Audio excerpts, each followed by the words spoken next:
मैं सरोज मैम आदित्य राजा एकेडमी से।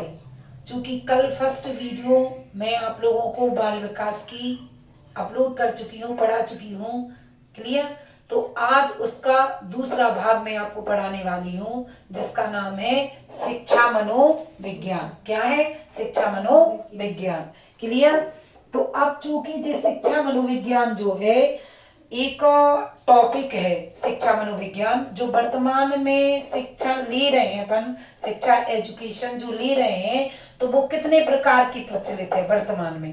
पूछ सकता है वो आपसे कि जो शिक्षा है वो किस धातु से बनी है। तो जो शिक्षा है वो क्या कहते हैं, शिक्षा शब्द है जो वो हिंदी भाषा का शब्द है। शिक्षा किसका है? हिंदी भाषा का शब्द है। क्या? शिक्षा, जो संस्कृत की शिक्ष धातु से निष्पत्तित हुआ है या बना है। किससे? संस्कृत भाषा की शिक्ष धातु से बना है, जिसको अंग्रेजी में क्या कहते हैं? एजुकेशन। क्या कहते हैं? एजुकेशन। अब वो पूछेगा वर्तमान में कितने प्रकार की शिक्षा पद्धति प्रचलित है। तो आपको बताना है वर्तमान में तीन प्रकार की, कितने? तीन प्रकार की शिक्षा पद्धति प्रचलित है। कितने प्रकार की? तीन प्रकार की। वर्तमान में कितने? तीन प्रकार की। पहली है अनौपचारिक शिक्षा। पहली कौन है? अनौपचारिक शिक्षा।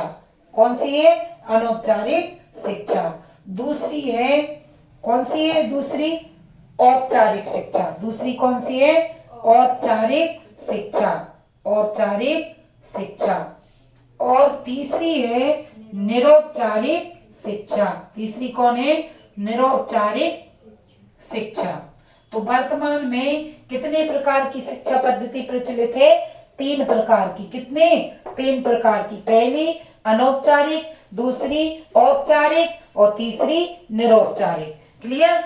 अब वो पूछेगा आपसे कि किस शिक्षा में उद्देश्य और परिस्थिति दोनों नहीं होती, और किस प्रकार की शिक्षा में उद्देश्य और परिस्थिति दोनों होती हैं, और किस शिक्षा में उद्देश्य होता है किंतु परिस्थिति नहीं होती। क्लियर।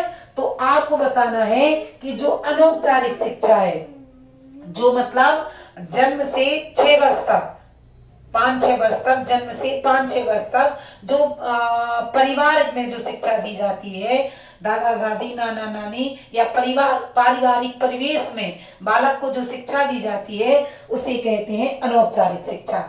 जो शिक्षा वो परिवार में ग्रहण करता है, तो उस शिक्षा का ना कोई उद्देश्य होता है और ना कोई परिस्थिति होती है। सीधी बात याद रखना, जो नर्सरी क्लासों में जो शिक्षा दी जाती है, नर्सरी, एलकेजी, यूकेजी और परिवार में, उस शिक्षा को कहते हैं अनौपचारिक शिक्षा। जब बच्चे नर्सरी में एडमिशन लेके विद्यालय जाते हैं, तो ना कोई उनका उद्देश्य होता और ना कोई परिस्थिति होती है, तो उसे कहते हैं अनौपचारिक शिक्षा। इस शिक्षा में बच्चे का ना कोई उद्देश्य होता और ना कोई परिस्थिति होती है। क्लियर। आप एक टॉफी दे रहे तो स्कूल चले जाएंगे, और आज नहीं है तो नहीं जाएंगे। समझ गए। तो इसमें अनौपचारिक शिक्षा में ना उद्देश्य होता है, उद्देश्य क्या है? नहीं होता है, उद्देश्य नहीं होता है, और परिस्थिति भी नहीं होती है। परिस्थिति भी क्या है? नहीं होती। ना उद्देश्य होता और ना परिस्थिति होती है, दोनों नहीं होती। किसमें? अनौपचारिक में। औपचारिक शिक्षा में उद्देश्य भी होता है और परिस्थिति भी होती है। मतलब जी इसे कहेंगे विद्यालयी शिक्षा। क्या कहेंगे? विद्यालयी, स्कूली शिक्षा। स्कूली शिक्षा को क्या कहेंगे? औपचारिक शिक्षा। जो आप हाई स्कूल, इंटरमीडिएट मतलब कक्षा 1 से BA, MA, inter, high school सभी में ग्रहण करते हो, तो उसका उद्देश्य भी है और क्या है? परिस्थिति भी है। उद्देश्य मतलब हाई स्कूल पास करना, इंटर पास करना। परिस्थिति दो क्या कहते हैं, चोटी बांधकर, बैग लेकर और ड्रेस वगैरह पहनकर विद्यालय जाना, समय से जाना और समय पर आना, तो वो क्या कहलाएगी? परिस्थिति। और उद्देश्य, स्कूल क्यों जा रहे? पास होना है कि फेल होना? तो पास होना है, तो वो क्या है? उद्देश्य। तो औपचारिक शिक्षा में उद्देश्य भी होता और परिस्थिति भी होती है। अब वो पूछेगा किस प्रकार की शिक्षा में उद्देश्य तो होता है किंतु परिस्थिति नहीं होती।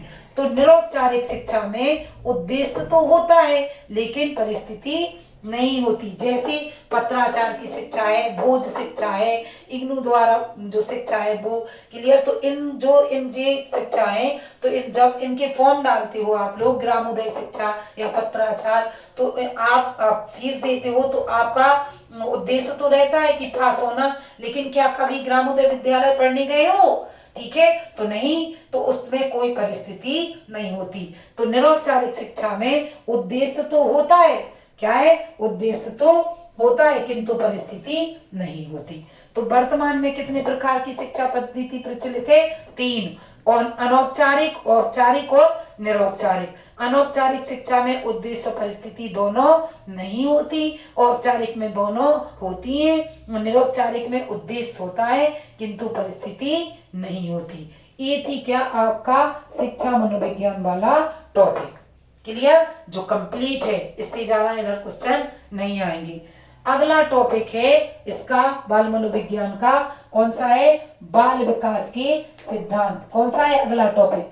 अगला टॉपिक है बाल विकास, बाल विकास के सिद्धांत, बाल विकास के सिद्धांत। बहुत बहुत मोस्ट टॉपिक है बच्चों ये, क्लियर, क्योंकि बाल विकास के सिद्धांत एक ना एक यूपी टेट में, संविदा वर्ग 3 में, राजस्थान रीड में या सुपर टेट देने जाओ, सभी में एक ना एक सिद्धांत हमेशा पूछा जाता है। बाल विकास के सिद्धांत बहुत मोस्ट है, क्योंकि एक ना एक सिद्धांत, अभी जब टेट का एग्जाम हुआ था तो उसमें भी पूछा गया था निरंतरता का सिद्धांत, और या परिधीय, या सिर से पैर की ओर मतलब मस्तबोधमुखी, या विकास की भविष्यवाणी की जा सकती है, विकास एक रेखीय नौकर वर्तुलाकार होता है। तो बहुत से सिद्धांत है जो मैं आपको क्रम बाय क्रम तरीके से अगली वीडियो में पढ़ाऊंगी। क्लियर है?